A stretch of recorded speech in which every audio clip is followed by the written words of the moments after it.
आप देख रहे हैं इंडिया टीवी में हूं पिनास्तिया। आज जो हुआ उसकी उम्मीद आसिम मुनीर को बिल्कुल भी नहीं हुई। इंडियन आर्मी ने सीधे खुलेआम पाकिस्तान को आखिरी चेतावनी दे डाली है, जिसके बाद पाकिस्तानी सेना ने अलर्ट जारी कर दिया है। इंडियन आर्मी ने सीधे कहा कि अगर पाकिस्तान फिर कुछ करता है तो उसका जवाब पहले से बहुत ज्यादा बड़ा होगा। इसके लिए इंडियन आर्मी राम प्रहार युद्धाभ्यास कर रही है। दुश्मन को जवाब देने के लिए सेना पूरी तरह तैयार है। इंडियन आर्मी के बड़े जनरल ने आज सीधे पाकिस्तान का नाम लिया। पाकिस्तान पर कैसे हमला होगा, क्या चैलेंज होंगे, उस पर पहली बार खुलकर बात की है। पाकिस्तानी बॉर्डर पर कौन सी नदी बहती है, कौन सी नदी कितनी गहरी है, ऐसी छोटी से छोटी बातों के हिसाब से इंडियन आर्मी तैयारी कर रही है। ऐसा युद्धाभ्यास उसी हालात में होता है जब बॉर्डर पार करने वाला ऑपरेशन लॉन्च करना होता है। बिल्कुल ऐसा ही राम प्रहार युद्धाभ्यास में भी हो रहा है। क्या पाकिस्तान पर युद्ध करने का सही वक्त आ गया है?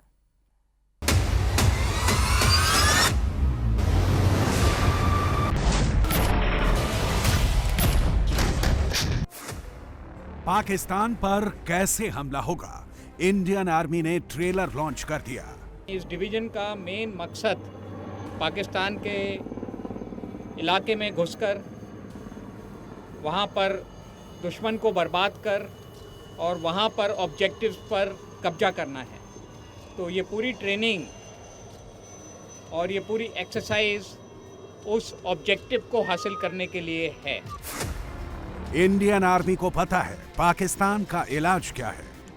हम ये भी जानते हैं कि दुश्मन शायद अपनी हरकतों से बाज ना आए और दोबारा कोई ऐसा काम करे कि हमें फिर ऑपरेशन करने की जरूरत पड़े।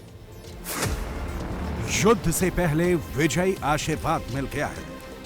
अगर दुश्मन कोई गलत काम करता है, कोई दुस्साहस करता है, तो उसका जवाब पहले से बहुत ज़्यादा होगा और ये तैयारी उसी के लिए है, उसी जवाब के लिए है।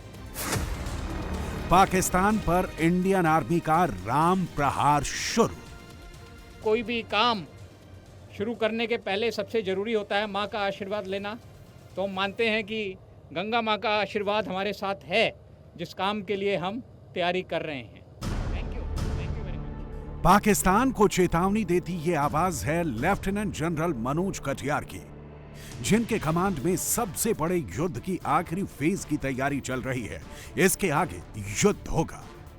हम सारी डोमेन में लड़ाई की तैयारी कर रहे हैं, पर जो आप ग्राउंड पर देख रहे हैं ये फिर लास्ट एक मान के चलिए कि सारी डोमेन को मिला करके लास्ट में जो ऑपरेशन होना है वो यही है जो आप देख रहे हैं। Lieutenant general Manoj Katiyar Indian army के वेस्टर्न कमांड के हेड हैं। वेस्टर्न कमांड के पास 663 किलोमीटर पाकिस्तान बॉर्डर की जिम्मेदारी है, जिसमें राजस्थान और पंजाब से इंटरनेशनल बॉर्डर आता है। वेस्टर्न कमांड को अगर पाकिस्तान पर हमला करने का ऑर्डर मिलेगा तो उसका पहला चैलेंज नदी होगी। पंजाब और राजस्थान साइड से पाकिस्तान और इंडिया के बीच नदियां हैं जो नेचुरल बॉर्डर का काम करती हैं। इसलिए इंडियन आर्मी नदी के रास्ते पाकिस्तान पर हमला करने का युद्धाभ्यास कर रही है। ये पहली चीज़ मैं आपको बतलाना चाहूँगा कि जो हम एक्सरसाइज करते हैं वो एक ऑपरेशनल टास्क को ध्यान में रखते हुए करते हैं। और हमारा जो पाकिस्तान का बॉर्डर है उसमें कई नदियां हैं, आपको ज्ञात होगा। चिनाब है ऊपर, फिर रावी है, फिर सतलज है। और अगर हमें पाकिस्तान पर ऑफेंसिव करना है तो कहीं ना कहीं रिवर क्रॉसिंग भी इन्वॉल्व होगी। तो ये ट्रेनिंग में हमारे शामिल है कि किस तरीके से हम नदी को क्रॉस करके दुश्मन के इलाके पे कब्जा कर पाएँ। तो ये मान के चलिए कि जो भी हम ट्रेनिंग कर रहे हैं वो अपने ऑपरेशनल रोल के हिसाब से कर रहे हैं। जब आर्मी के जनरल खुलकर पाकिस्तान का नाम ले रहे हैं, खुलकर चैलेंज और टारगेट की बात कर रहे हैं, तो आप समझ सकते हैं कि युद्ध कितना पास है। इस बार युद्ध कैसा होगा ये अब सामने दिख रहा है। इस समय बीएम केसरिया से मन जोगी हुआ रे, दिल झूमे देखो मतवारा हुआ रे। केसरिया से मन जोगी हुआ। हर पल मनाओ केसरी त्योहार। विमल, बोलो जुबान केसरी। पी से फ्लोटेशन करते हुए, यानी ये वो कार्रवाई है जिसमें भारतीय सेना के 10 की फॉर्मेशन में जो जवान हैं वो एक एक करके क्रॉस कर रहे हैं। दरअसल इंटरनेशनल बॉर्डर पर जहां पर वेस्टर्न कमांड का डिप्लॉयमेंट है, उन सभी जगहों पर इसी तरीके के नाले हैं, पानी से भरा हुआ जलभराव वाली स्थिति है। तो इसीलिए अब इस एक्सरसाइज का ये राम प्रहार का वो हिस्सा है जब भारतीय सेना की बीएमपीज क्रॉस कर रही हैं। इस क्रॉसिंग का मकसद बिल्कुल साफ है कि कोई भी चुनौती हो उसका सामना किया जा सके। इसमें कोप केज लगाया गया है। कोप केज का मकसद है कि अगर दुश्मन का ड्रोन अटैक होता है तो उससे बचा जा सके और आसानी से एक एक करके बीएमपी यानी बख्तरबंद गाड़ी, इन्फेंट्री कॉम्बैट व्हीकल जिसे कहते हैं, उसके जरिए इसे क्रॉस करवाया जा सके। यही भारतीय सेना का दमखम है। करीबन 5 मीटर तक ये आसानी से फ्लोट कर सकता है। इसीलिए हाई ऑल्टीट्यूड एरिया के लाइन ऑफ एक्चुअल कंट्रोल से लेकर लाइन ऑफ कंट्रोल और इंटरनेशनल बॉर्डर तक इसे डिप्लॉय किया गया है। हाल ही के दिनों में इसमें कैमरे भी लगाए गए हैं, बीएफएसआर लगाया गया, बैटलफील्ड सर्विलेंस रडार लगाया गया है। ये ठीक सामने आप देखिए तो इस समय आपको जो कैमरा हैं वो दिखाई दे रहे हैं। ये हाई डेफिनेशन कैमराज हैं, उससे इसे क्रॉस करवाया जा रहा है। वहीं मेडिकल एड के तौर पर जो मेडिकल बीएमपीज हैं, यानी इसमें अगर किसी जवान को कोई भी इंजरी होती है तो उसका इलाज करवाया जा सकता है। तो यही तैयारी इस एक्सरसाइज के जरिए की जा रही है। ऑपरेशन सिंदूर के बाद राम प्रहार एक और मेन स्ट्रेटेजिक एक्सरसाइज है जो कि वेस्टर्न फ्रंट पे की जा रही है। वेस्टर्न कमांड के इस युद्धाभ्यास में सबसे ज्यादा आपको ये आर्मर्ड व्हीकल नजर आ रहा होगा। नदी पार करता, सैनिकों को लेकर जाता, ये है बीएमपी, मॉडर्न जंग का सबसे दमदार कामदार व्हीकल। बीएमपी का इस्तेमाल अभी रूस यूक्रेन युद्ध में हो रहा है। बीएमपी का इस्तेमाल भारत के अलावा रूस, पोलैंड, ग्रीस, चीन करता है।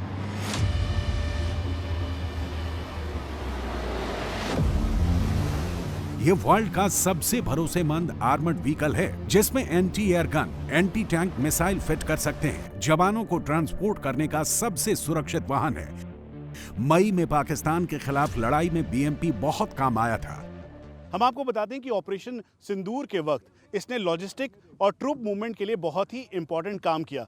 इन्फेंट्री कॉम्बैट व्हीकल हाल ही के दिनों में इसे और मॉडर्नाइज करने की पूरी तैयारी है। और इस एक्सरसाइज में भी आप इधर देखेंगे तो ये बीएमपी है, उसमें एंटी एयरक्राफ्ट गन लगा है। उसके अलावा इसके अंदर एंटी टैंक गाइडेड मिसाइल से इसे लैस किया जा सकता है। डे नाइट ऑपरेशनल कैपेबिलिटी है। यहाँ तक कि अगर पानी काफ़ी ज़्यादा है, करीबन 5 मीटर से ज़्यादा है, तो ये आसानी से फ्लोट कर सकता है। ये ऊपर जो आपको दिखाई दे रहा है दरअसल ये कोप केज है। जो ड्रोन के अटैक्स हैं उनसे बचने के लिए इसको पूरी तरीके से तैयार किया गया है। यहाँ तक कि इसे और मॉडर्नाइज करते हुए इस पर सर्विलांस कैमरास लगाए गए हैं ताकि इसके ज़रिए निगरानी की जा सके। PTZ कैमरा, जिसको हाई डेफिनेशन कैमराज हैं, उसका इस्तेमाल। और उसके अलावा ये जो आप देख रहे हैं इसके अंदर पूरा ट्रूप मूवमेंट के तौर पर जो आप देखेंगे तो ये करीबन 3+7 की फॉर्मेशन में जवान आसानी से इसमें रह सकता है। और यही वजह है कि इसको मूव करते हुए एक जगह से दूसरी जगह ले जाने के लिए पूरा सक्षम है। वहीं दूसरी तरफ आप देखें तो यहाँ पर भारतीय सेना के ये इन्फेंट्री कॉम्बैट व्हीकल जो कि एक तरीके से मैकेनाइज्ड फॉर्मेशन का हिस्सा है, उसमें ये जवान इस एक्सरसाइज का एक अहम रोल के तौर पर हैं। और इसीलिए डेप्थ एरिया में ये एक्सरसाइज की जा रही है। बीएमपी 5 मीटर से गहरे पानी को भी पार कर सकता है, लेकिन ये काबिलियत आर्मी के ट्रक्स, गाड़ियां और कई टैंकों के पास नहीं है। सेना के मूवमेंट के लिए, पाकिस्तानी बॉर्डर क्रॉस करने के लिए सिर्फ बीएमपी भरोसे इंडियन आर्मी नहीं है, बल्कि जब युद्ध का वक्त आता है तो नदी, नहर के ऊपर से ऐसे ब्रिज बनते हैं जिनसे टैंक रेजिमेंट भी बड़े आराम से नदी पार कर जाती है। पंजाब और राजस्थान के इलाके में डचकम बंद हैं। उसके अलावा कई जगहों पर रिवराइन एरिया है और इसीलिए भारतीय सेना उनके ऊपर ये पुल बनाकर, फ्लोटिंग पुल बनाकर आसानी से, चाहे बीएमपी हो जिसके ऊपर कोप केज लगा हुआ है या फिर अलग अलग तरीके के टैंक्स, आर्टिलरी मूवमेंट, उसके अलावा ट्रूप मूवमेंट के लिए बेहद कारगर और सक्षम है। और यही वजह है कि इसको अब अलग अलग जगहों पर डिप्लॉय किया गया है। हम आपको बता दें कि ये जो आपको ठीक सामने दिखाई दे रहा है, इस पे जो गन लगी हुई है एंटी एयरक्राफ्ट गन है। उसके अलावा कोप केज लगा हुआ है कि अगर ड्रोन से कहीं से हमला होता है तो उससे पूरा बचाव हो सके। ये क्रेन है, रिकवरी व्हीकल के तौर पर है कि अगर कोई भी व्हीकल आ रहा है तो उसे बचाव किया जा सके। यहाँ तक कि अब बॉर्डर लाइन एरियाज पे हाई डेफिनेशन कैमरास भी लगाया जा रहा है ताकि 24 घंटे PTZ कैमरा हो या फिर उसके अलावा हाई डेफिनेशन कैमरास, उनके द्वारा एक एक डिटेल की जा सके। ये पूरा एक तरीके से एक्सरसाइज एरिया नहीं बल्कि रणभूमि का क्षेत्र बन चुका है। अब देखिए कैसे सेना घंटों में नदी के ऊपर इतना बड़ा ब्रिज बना देती है। सबसे पहले मिनटों में टैंक स्पेशल ब्रिज तैयार किए जाते हैं। एक एक करके फ्लोटिंग ब्रिज को ट्रकों से नदी पर जोड़ा जाएगा। दूसरे छोर को सिक्योर करने के लिए एक टैंक को तुरंत फ्लोटिंग ब्रिज से दूसरे पार पहुंचा दिया जाएगा। इसके बाद घंटों में बड़ा पुल तैयार हो जाएगा और पूरी टैंक रेजिमेंट इंडियन आर्मी का काफिला पार हो जाएगा। जब नहर को क्रॉस करना होगा, मिनटों में दुश्मन के इलाके के अंदर घुसकर हमला करना हो, तो सबसे ज्यादा काम सर्वत्र आता है। सर्वत्र का अर्थ होता है सब जगह मौजूद रहने वाला। आर्मी का सर्वत्र भी हर मुश्किल के वक्त सेना के साथ मौजूद रहता है। ये वॉर मशीन इतनी दमदार है, इसके ऊपर से टैंक की पूरी रेजिमेंट निकल सकती है और जरा भी फर्क नहीं पड़ता। सर्वत्र की सिंगल स्पैन लंबाई 20 मीटर होती है। मल्टी स्पैन कैपेसिटी 100 मीटर तक होती है। मतलब किसी नदी पर 100 मीटर लंबा ब्रिज खड़ा हो सकता है। हिंदुस्तान के पास 50 मल्टी ब्रिज सिस्टम व्हीकल है। इस समय वेस्टर्न फ्रंट पर खासतौर पे जो इंटरनेशनल बॉर्डर है वहां पर नदी नाले या डिस्कम बंद बहुत सारे हैं और इसीलिए ये भारतीय सेना का सर्वत्र सिस्टम है जो कि एक ब्रिजिंग सिस्टम है। इसके जरिए इसे ब्रिज बनाया जाता है और हाईली जो ट्रेन्ड वेपन और इक्विपमेंट और प्लेटफॉर्म्स हैं वो इसे क्रॉस कर सकते हैं। वहीं दूसरी तरफ इस समय सर्विलांस एयरक्राफ्ट के तौर पर केसरिया से मन जोगी हुआ रे, दिल झूमे देखो मतवारा हुआ रे। केसरिया से मन जोगी हुआ। हर पल मनाओ केसरी त्योहार। विमल, बोलो जुबान केसरी। पर जो अलग अलग एयरक्राफ्ट हैं या फिर अगर पैरा ड्रॉपिंग की जा रही है तो उसमें जो पैरा ट्रूप्स हैं या पैरा कमांडोज हैं भारतीय सेना के, जो अपने करीबन 16.5 kg के बैटल लोड के साथ आसानी से दुश्मन के एरिया में जा सकते हैं। ये नेत्रा है जिसके जरिए करीबन 300 किलोमीटर तक सर्विलांस किया जा सकता है। हम आपको बता दें कि इसका इस्तेमाल चाहे बालाकोट का ऑपरेशन हो या ऑपरेशन सिंदूर के समय किया गया और यही भारतीय सेना की पूरी सक्षमता प्रदान करता है जॉइंटनेस के साथ।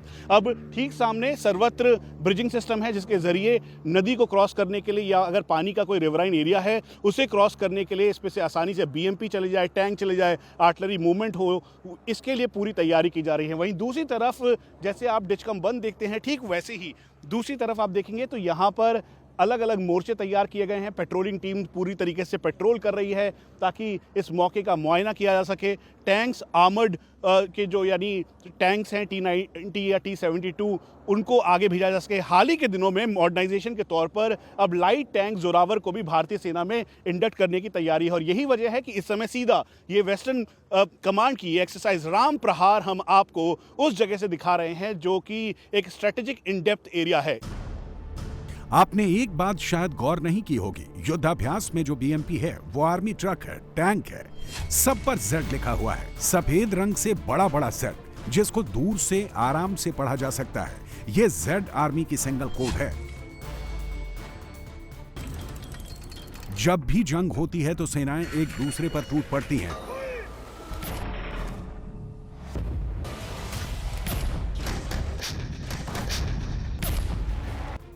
टैंक के सामने टैंक, आर्टिलरी के सामने आर्टिलरी गन, आर्मी की गाड़ियां एक दूसरे के आमने सामने होती हैं। ऐसे में यह पहचानना बेहद जरूरी होता है कि कौन सा टैंक किस साइड का है। जब आसमान से अटैक हेलीकॉप्टर अटैक करते हैं तो उनको दुश्मन और अपनी गाड़ियों की पहचान होना जरूरी होता है, क्योंकि अब टैंक अकेले नहीं चलते। सिर्फ सैनिक जमीन पर आगे नहीं बढ़ते बल्कि उनके साथ उसके ऊपर हेलीकॉप्टर भी मौजूद रहते हैं। अपाचे हेलीकॉप्टर दुनिया का सबसे घातक और अटैक हेलीकॉप्टर है।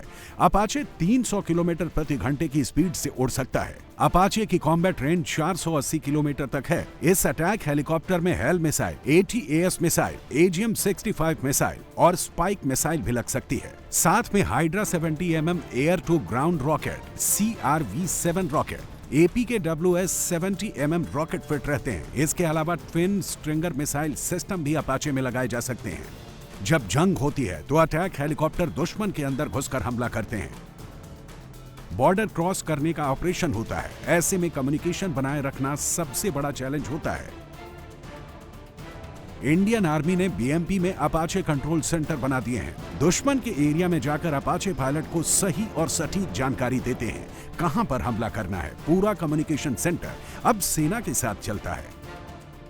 ये समय कमांड कंट्रोल सेंटर है जो एक्सरसाइज में बहुत ही स्ट्रेटेजिक रोल प्ले करता है। दरअसल इसके जरिए कनेक्टिविटी अटैक हेप्टर्स, जो कि भारतीय सेना का अपाचे अटैक हेलीकॉप्टर है, उसके जरिए उसको पूरी की पूरी जानकारी दी जाती है। ठीक सामने इस समय भारतीय सेना के अपाचे अटैक हेलीकॉप्टर्स, जिनको हाल ही में इंडक्ट किया गया है, ये ऑपरेशनल एरिया में पहुंच चुके हैं और ये मैनोवर करते हुए इस समय एयर सर्विलेंस और इससे सपोर्ट के तौर पर इसमें जो एयर टू सरफेस मिसाइल लगी है उसका इस्तेमाल करते हुए पूरी तरह से मैनोवर कर रहा है। हम आपको बता दें कि इस समय भारतीय सेना के पास अपाचे अटैक हेलीकॉप्टर्स हैं जो कि एक इम्पॉर्टेंट रोल में हैं। उसके अलावा भारतीय सेना इसे और आने वाले टाइम पर इक्विप्ड और मॉडर्नाइजेशन के तहत इसको और खरीद रही है, जो कि एक इम्पॉर्टेंट स्ट्रेटेजिक रोल में होंगे। और यही वजह है कि कमांड कंट्रोल सेंटर बहुत ही इम्पॉर्टेंट है, जहां एक तरफ अपाचे की मूवमेंट है तो वहीं दूसरी तरफ ऑन ग्राउंड जो बीएमपीज और टैंक्स हैं वो मूव कर रहे हैं।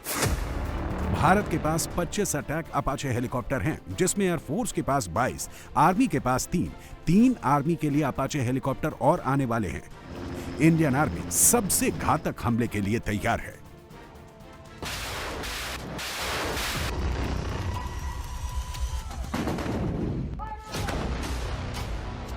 जब से इंडिया और पाकिस्तान के बीच 90 घंटे की लड़ाई हुई है,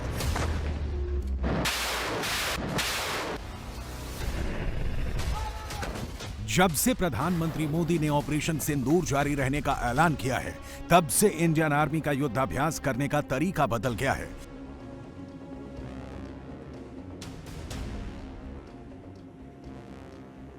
हिंदुस्तान और पाकिस्तान के बीच 3000 किलोमीटर लंबा बॉर्डर है, जिसमें एलओसी भी है, सर क्रीक का विवाद भी है। हर एक लोकेशन के हिसाब से, हर चैलेंज के हिसाब से इंडियन आर्मी एक्चुअल वॉर की तरह युद्धाभ्यास कर रही है।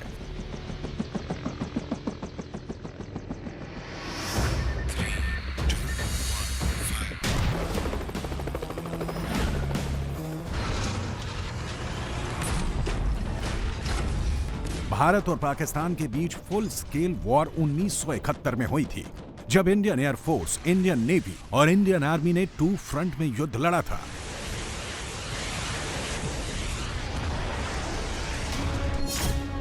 1971 में मार्च से इंडियन आर्मी ने युद्ध की तैयारी शुरू की थी और दिसंबर में महज 13 दिन में पाकिस्तान के 2 टुकड़े कर दिए थे। सेना की एक कहावत है, जितना युद्धाभ्यास में पसीना बहेगा, उतना कम युद्ध में खून बहेगा। इस बार भी हाई लेवल तैयारियां हो रही हैं। छोटी से छोटी बातों का खास ध्यान रखा जा रहा है। ऐसा तभी होता है जब सामने बहुत बड़ा मिशन होता है। ठीक सामने इस एक्सरसाइज में बैटलफील्ड सर्विलेंस रडार से ये पूरे एरिया की रेकी की जा रही है, सर्विलेंस किया जा रहा है, ताकि ट्रूप्स को आसानी से आगे भेजा जा सके। अगर कोई भी एरियल थ्रेट है तो उसे एंगेज किया जा सके। जहां एक तरफ बीएफएसआर है, यानी ये बीएमपी के ऊपर पोजीशन है, इसके साथ साथ इसमें केसरिया से मन जोगी हुआ रे, दिल झूमे देखो मतवारा हुआ रे, केसरिया से मन जोगी हुआ। हर पल मनाओ केसरी त्योहार। विमल, बोलो जुबान केसरी। में जो 30 mm की गन लगी हुई है, एंटी टैंक गाइडेड मिसाइल है, तो वहीं दूसरी तरफ ठीक पीछे की तरफ, क्योंकि इंटरनेशनल बॉर्डर ठीक इसी तरीके के हैं और दूसरी तरफ पाकिस्तान है, तो ये हम आपको बता दें कि इस समय एक्सरसाइज डेप्थ एरिया में की जा रही है। बॉर्डर से बेहद दूर है ये, और ठीक सामने आप देखें तो वहाँ पर जो T-72 टैंक्स है जिसपे कोपकेज लगा हुआ है, उसके अलावा सर्विलेंस के तौर पर जो ब्रिज है, यानी जो रिवराइन एरिया है, क्योंकि बॉर्डर पर, इंटरनेशनल बॉर्डर पर कई सारे नदी नाले नदियां हैं जो कि पाकिस्तान की तरफ जाती हैं और फिर वो एक तरीके से इंटरनेशनल बॉर्डर या LC का काम करती है। जैसे सिक्के के 2 पहलू होते हैं, वैसे ही युद्ध के भी 2 पहलू होते हैं। युद्ध में एक सेना हमला करती है, दूसरा बचाव करती है। इंडियन आर्मी जो युद्धाभ्यास कर रही है, भारतीय सेना जो तैयारी कर रही है, ये डिफेंस से ज्यादा अटैक करने वाला है और इस बार बंदूक के साथ साथ तकनीक भी मौजूद है।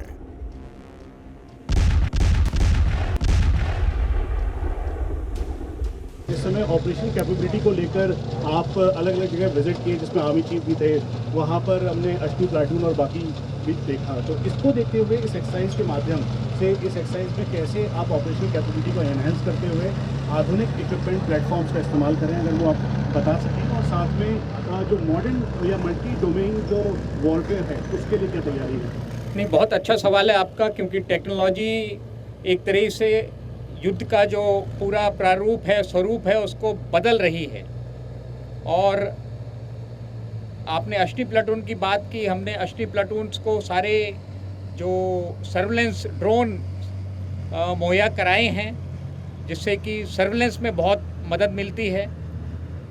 इसके अलावा टेक्नोलॉजी का बहुत बड़े रूप में इस्तेमाल करते हैं, यानी कि कुछ तो आप ग्राउंड पर देख रहे हैं जो इक्विपमेंट इस्तेमाल हो रहा है, पर इसके अलावा सिस्टम्स में भी टेक्नोलॉजी बहुत ज़्यादा है। एक चीज़ और है कि दुश्मन के पास भी टेक्नोलॉजी है। तो अभी हमें जो लड़ाई करनी है वो ये मान के चलना है कि दुश्मन के पास भी ड्रोन्स हैं, उसके पास भी इस तरह की टेक्नोलॉजी है। तो वो भी हमारी ट्रेनिंग में शामिल है कि किस तरीके से हम जो भी ऑपरेशन कर रहे हैं वो ये मान के कर रहे हैं कि दुश्मन भी हमको रात के समय में देख रहा है। ये बात पाकिस्तान भी अच्छे से जानता है। आज नहीं तो कल, नवंबर के आखिरी हफ्ते में या दिसंबर के पहले हफ्ते में इंडियन आर्मी बॉर्डर क्रॉस कर सकती है। जितना गोला बारूद बॉर्डर पर इंडियन आर्मी दाग रही है, उतनी पाकिस्तान की सांसें चढ़ रही हैं। जंग होनी चाहिए इंडिया पाकिस्तान की। मैं तो बोलता हूँ सुलह ही हो जाए तो बड़ी बात है। हाँ ना, जंग होएगी तो काम खराब होंगे। इंडिया से कैसे काम खराब होगा? इंडिया में अमिताभ बच्चन होगा, कराची में इधर बोल बच्चन होगा, समझ लो। तो बंदा बेहतर ये है कि सुलह ही हो जाए तो ज़्यादा बेहतर है। देखिए, लोग तो चाह रहे हैं कि जंग होनी चाहिए, आप चाहते हैं सुलह होनी चाहिए। सर, जो जंग चाहता है वो बड़े बाप का बेटा, हम गरीब आदमी रोज़ की रोटी खाने वाले कमा के, तो हम कैसे बोलेंगे जंग हो जाए? भाई घर से रोटी काम के लिए गए हैं, पता चले रात में रोटी के बच्चों के पैसे तक नहीं जेब में, तो क्या फायदा? कुत्ते की मौत मरने से बेहतर है सुलह सलूकी हो जाए तो बच्चों की रोटी कमाने तो जाए बंदा। आपको लगता है जंग हो सकती है अभी? नहीं, इंशाल्लाह ना ही हो। मौला के आगे यही दुआ है, झोली फिर। जंग होती नजर आ रही है सर?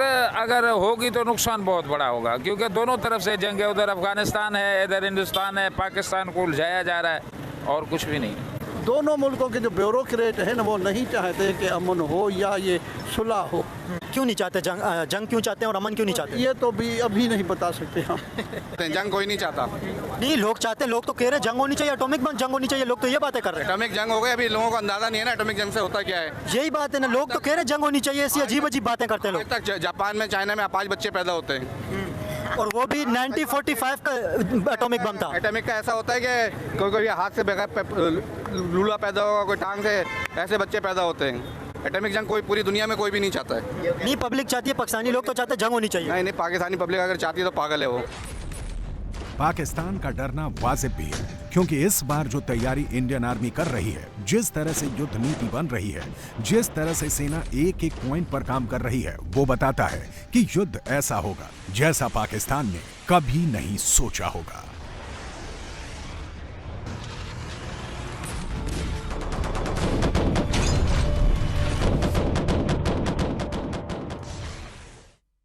ढाका में हजारों छात्र एक बार फिर सड़क पर उतर आए हैं। ढाका की सड़कों पर फिर नारेबाजी हो रही है। बांग्लादेश के केयरटेकर मोहम्मद यूनुस को कुछ समझ नहीं आ रहा। फरवरी तक आखिर वो टिकें तो कैसे टिकें? ना वो हिंदू अल्पसंख्यकों पर हो रहे अत्याचार रोक पा रहे हैं, ना वो कट्टरपंथी जमातियों पर ही किसी तरह का कंट्रोल कर पा रहे हैं, और इसका फायदा पाकिस्तान उठा रहा है। बांग्लादेश में मुनीर ने कुछ ऐसा कर दिया है जिससे पूरे साउथ एशिया में इस वक्त सिक्योरिटी को लेकर टेंशन बढ़ गई है। ढाका में फरवरी से पहले बहुत बड़ा ऑपरेशन होने जा रहा है। ऐसा क्यों कहा जा रहा है, इसका अंदेशा क्यों है, इस रिपोर्ट से आप खुद समझिए।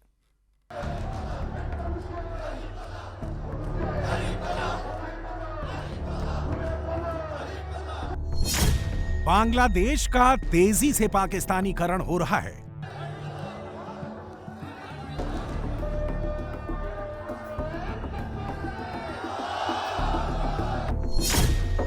जमाती फिर से बांग्लादेश को पूर्वी पाकिस्तान बनाने में लगे हैं।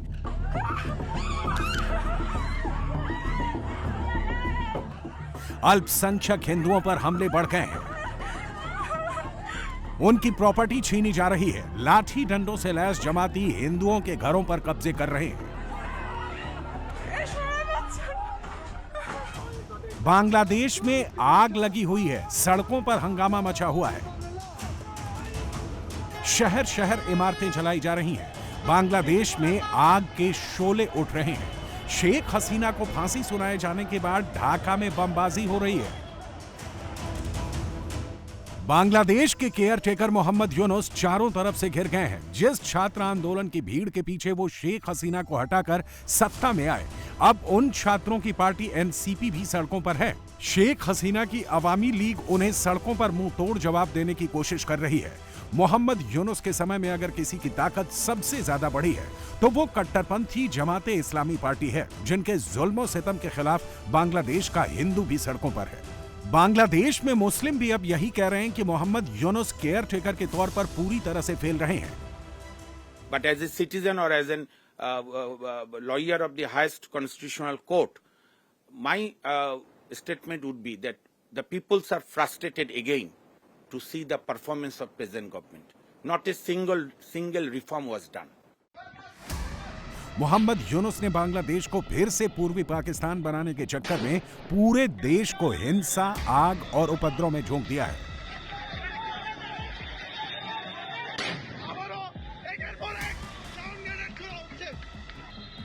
ये ढाका का वीआईपी धान मंडी इलाका है, जहां बांग्लादेश के संस्थापक शेख मुजीबुर रहमान के घर के बाहर ग्रेनेड चले, टीयर गैस छोड़ी गई। 5 घंटे तक कट्टरपंथी घर गिराने के लिए उपद्रव करते रहे। ये वही जमाते हैं जिन्होंने छात्र आंदोलन के दौरान ढाका को आग लगा दी थी। ये वही लोग हैं जिन्होंने हसीना का तख्ता पलट होने के बाद दंगे किए थे। पहले इनके टारगेट पर हिंदू थे, फिर बौद्ध और ईसाई आए, अब शिया, अहमदिया और सूफी इस्लाम को मानने वाले लोग हैं।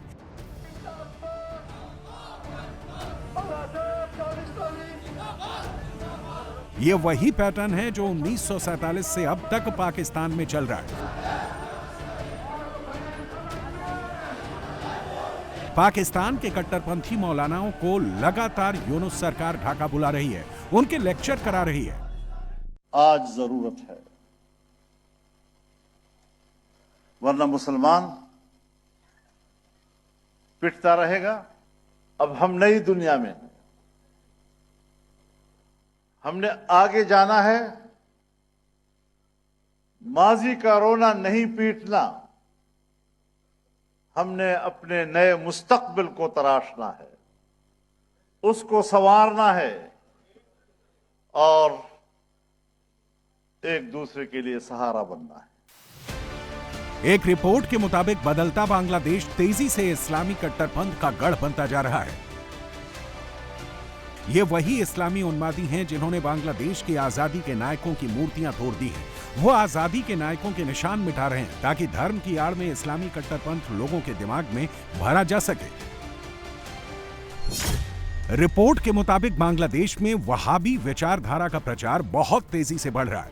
बांग्लादेश में 10 से 20 हजार मदरसे मौजूद हैं, जहां पाकिस्तान से आए कट्टरपंथी मौलाना तेजी से वहाबी विचारधारा सिखा रहे हैं। इन्हीं मदरसों से निकले कट्टरपंथी बांग्लादेश में मौजूद 80% दरगाहों को तोड़ चुके हैं। कई सूफी गायकों पर हमले कर उन्हें वेशभूषा बदलने पर मजबूर कर चुके हैं। इनके डर से ढाका की प्रसिद्ध सांस्कृतिक संस्था छाया नट ने सुरक्षा कारणों से अपने सार्वजनिक कार्यक्रम नष्ट कर दिए हैं।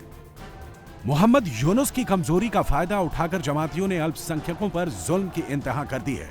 अवामी लीग का आरोप है कि ऐसे लोगों के खिलाफ यूनुस की सरकार में एफआईआर तक नहीं लिखी जा रही है। अवामी लीग का आरोप है कि 14 महीने के मोहम्मद यूनुस राज में 4177 हत्याएं हो चुकी हैं। सिर्फ ढाका में 456 मर्डर हुए हैं। 216 अल्पसंख्यकों की कट्टरपंथियों ने लिंचिंग कर दी है। कई खूंखार अपराधियों को जेल से छोड़ दिया गया है। जेल से निकलने के बाद इन अपराधियों को बांग्लादेश में हिंसा करने का मानो खुला लाइसेंस मिल गया है। सोचिए, अगर गुंडागर्दी के दम पर फरवरी में होने वाले चुनाव में इन्हें जीत मिल गई होती तो क्या होता। क्या बांग्लादेश शरिया कानून से चलेगा? अल्पसंख्यकों के अधिकारों का क्या होगा? बांग्लादेश के हिंदुओं के सामने विकल्प क्या बचा है? कौन पार्टी ऐसी है जो आपकी हमदर्द है? मेरे हिसाब से अभी बांग्लादेश से हिंदू लोग को कोई विकल्प कुछ नहीं है। कुछ नहीं है विकल्प, बचने वाला कुछ नहीं है। अभी अपना दम पर ये लोग को आगे बढ़ाना पड़ेगा। क्यों ऐसा क्यों है? क्यों पॉलिटिकल कोई विकल्प आपके पास नहीं बचा है? क्यों अभी जो लोग पॉलिटिकल पार्टी है ये लोग सब कुछ भी हिंदुज़म के अगेंस्ट में ये लोग बात कर रहा था। ये लोग का एटीट्यूड, ये लोग का जो संस्कृति है, ये लोग का जो कल्चर है, ये सब कल्चर सब हमारे हिंदुज़म के अगेंस्ट में जाता है। 1947 में तत्कालीन पूर्वी पाकिस्तान, अब बांग्लादेश में 28% हिंदू थे। 1974 में पाकिस्तान में सिर्फ 13.5% हिंदू रह गए। अब बांग्लादेश में करीब 8% हिंदू बचे हैं। बांग्लादेश में फरवरी में चुनाव होने हैं। यूनुस की देखरेख में ही चुनाव होंगे। अवामी लीग पर बैन लग चुका है। ऐसे में बांग्लादेश का हिंदू क्या करेगा? जमात बांग्लादेश को शरिया कानून से चलाना चाहता है। ऐसे में हिंदुओं के लिए वहां कोई स्पेस नहीं है। ऐसे में हिंदुओं के पास खालिदा जिया की बीएनपी और छात्र आंदोलन से निकली पार्टी एनसीपी यानी नेशनल सिटीजन पार्टी है। एनसीपी सबसे ज्यादा विरोध शेख हसीना की पार्टी अवामी लीग का कर रही है। अवामी लीग पर बैन लगने के बावजूद एनसीपी अब भी उनके खिलाफ रैलियां निकाल रही है।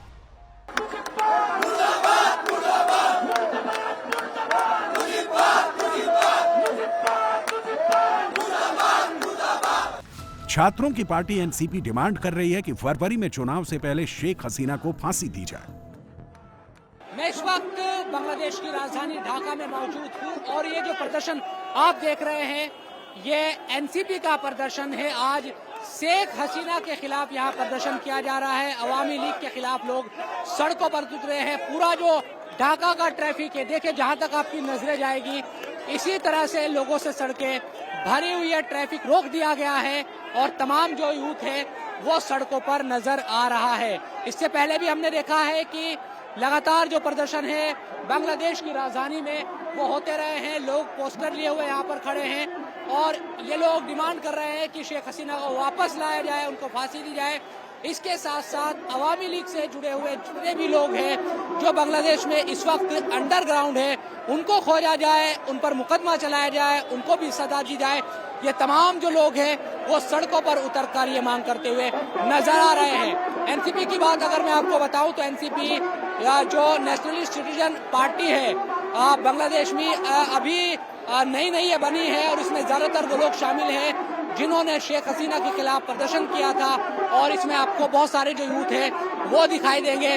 कुल मिलाकर अभी भी ढाका की सड़कों पर इसी तरह के जो मंजर है वो नजर आ रहे हैं और ये लोग डिमांड करते हैं। लगातार प्रदर्शन ढाका की सड़कों पर हो रहे हैं।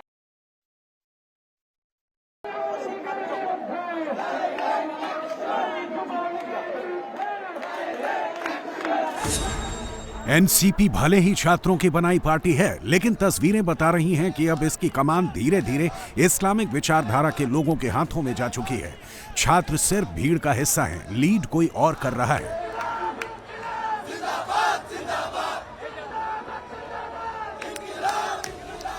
अब इन छात्रों को एक ही एजेंडे में लगा दिया गया है। जब तक शेख हसीना को फांसी नहीं लगती तब तक सड़क पर डटे रहो।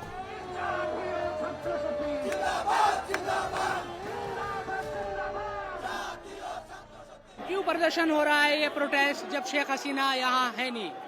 वो है नहीं तो क्या हुआ? वो बाहर से हम लोगों के ऊपर हमला कर रही है, अत्याचार कर रही है, इसलिए उसको फांसी के लिए हम लोग मत में नामा उसको फांसी चाहिए। फांसी चाहिए शेख हसीना को।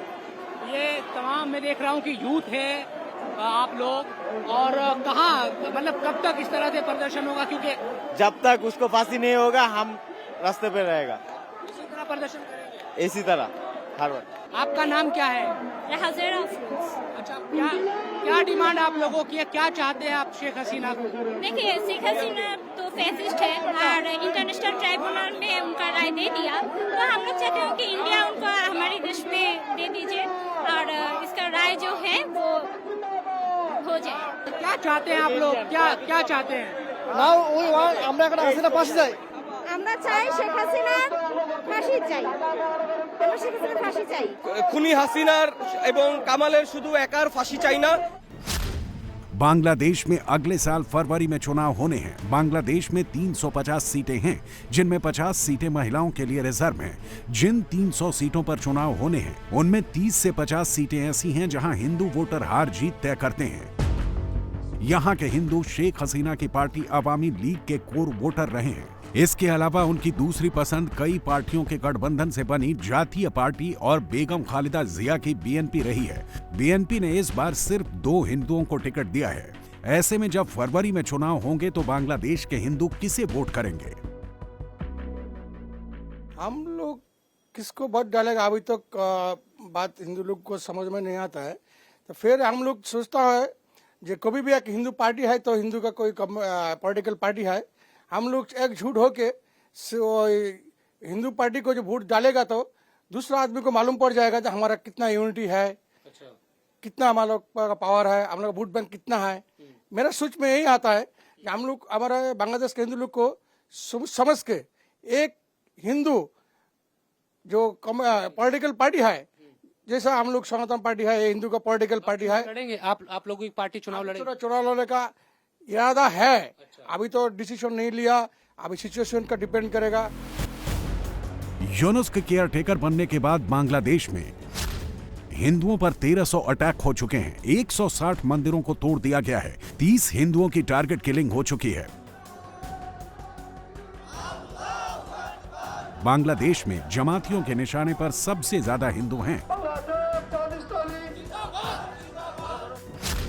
जमाती मंदिर तोड़कर मूर्ति पूजा रोकना चाहते हैं। एक बार सत्ता पर कब्जा करने के बाद हिंदुओं का जबरन कन्वर्जन करना चाहते हैं। हिंदुओं के अधिकारों को खत्म कर उनकी प्रॉपर्टी पर कब्जा करना चाहते हैं। पाकिस्तान के इशारे पर बांग्लादेश के जमाती इस्लामिक स्टेट की स्थापना करना चाहते हैं।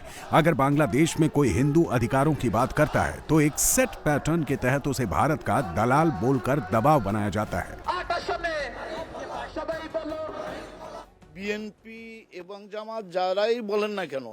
बीएनपी और जमात के बारे में ज्यादा कुछ नहीं कहना चाहते। अगर हिंदू का नाम लो तो लोग बोलते हैं ये भारत के दलाल हैं। हमारा तो यही देश है, हम इसी मिट्टी में पैदा हुए हैं, यही हमारी जन्मभूमि है, सब कुछ हमारा यही है। हम कैसे भारत के दलाल हो गए? फरवरी महीने में जो चुनाव होने हैं, बीएनपी अपनी सरकार बनाना चाहती है, जमात अपनी सरकार बनाना चाहती है, एनसीपी अपनी सत्ता चाहती है।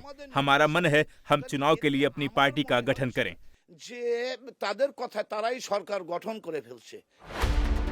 मोहम्मद यूनुस के 14 महीने वाले शासन में बांग्लादेश का सुपर रेडिकलाइजेशन हो रहा है। रिपोर्ट में दावा किया गया है कि पाकिस्तान बांग्लादेश को ना सिर्फ ड्रग्स रूट की तरह यूज कर रहा है, बल्कि उसे भारत में आतंकवाद फैलाने के लिए लॉन्च पैड की तरह इस्तेमाल कर रहा है। पाकिस्तान की खुफिया एजेंसी आईएसआई ने बांग्लादेश के कई इलाकों में गुप्त ट्रेनिंग कैंप खड़े कर दिए हैं। यहाँ रोहिंग्या, कट्टरपंथी संगठनों और गरीब बेरोजगार स्थानीय युवकों को आईईडी बनाने और गुरिल्ला लड़ाई लड़ने की ट्रेनिंग दे रहा है। बांग्लादेश के एनएसए ने अजित डोवल को ढाका आने का न्योता दिया है। यूनुस ने जितना कट्टरपंथ फैलाया है उसका शुद्धिकरण अब भारत करेगा।